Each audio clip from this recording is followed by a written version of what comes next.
Hello, I'm Ira. I'm very much looking forward to meeting everybody on the collaboration day on Friday. I love collaborating. I've been collaborating on things for about 20 years. I do a lot of public art. I work with manufacturers, sign makers a lot, designers.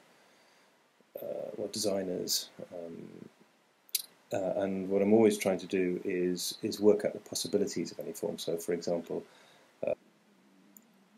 the last main kind of music and text composition I did was at the Sage Gateshead, working with the Arts Council writing body here at New Writing North. And they paired together kind of folk-ish performers and composers working on a composition course for Newcastle University, and with writers. And that was an interesting collaboration of kind of quite a lot of cups of tea and sitting around and shooting the breeze generally and chatting, and playing each other some of our favourite things, and just generally seeing, I think, waiting for the moment when it gels, or waiting for something really to catch a spark, is the thing for me. And we tried working some things based up on little phrases, and it was giving me some ideas, but not completely. And then I would say, well, I did have this dream the other day about a mountain suddenly appearing in the middle of the city, and all the city's streets bending up around this mountain that had buckled up in the middle of it. And my collaborator Kate really liked that idea, and so we worked backwards and forwards with that. Once we got the basic story, then we saw it in parts, and we climb up the mountain, and we worked out a kind of climb. And then Kate said, well, I really like the music of dance in different cultures, so I said, well, why don't we have some kind of dance at the top? And she said, and tea would be nice. So we worked out a text and sound based on serving everybody lots of drinks at the top of the mountain, which was a nice thought. I was just thinking of the practicality, just trying to give you an example of the process. I was thinking of the practicality of see the mountain, climb the mountain, but Kate wanted to put something at the top, which I hadn't thought of.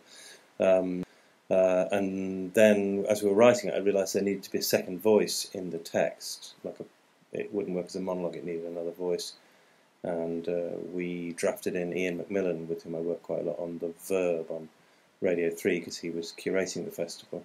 And we had to therefore write out the script and the libretto for him and make him some sort of sound files so that he could slot very neatly in just at the last minute on the last day, with only kind of a rehearsal in the morning. And all of that is based on having a sense of how other people can come in and making it straightforward for them and sketching it out as possible. I think you need to be a communicator. You need to not be somebody just saying, well, I see it all in my head and everybody do what I want. You need instead to have as much structuring and planning visible to other people so that other people can take part. And that's also a very big part of what I do. Basically, I'm very open. I listen, I hear what other people do with language. I try, and I love music, and I'm fairly widely read, widely heard in music. I love contemporary music. I love the last 300 or 400 years of music very comfortably, and have a particular fondness for Ivan the Terrible, but that's probably a long story. And therefore I'm always trying to kind of absorb and interpret what I hear, and then find words for it. So whatever sound world, whatever composer I'll be lucky enough to be working with, if I get through, then that's what I'm trying to hear that, and trying to find some words, whether they be explaining words or just kind of nice textures that sort of complement and work with that. And that's again a very big part of what I do.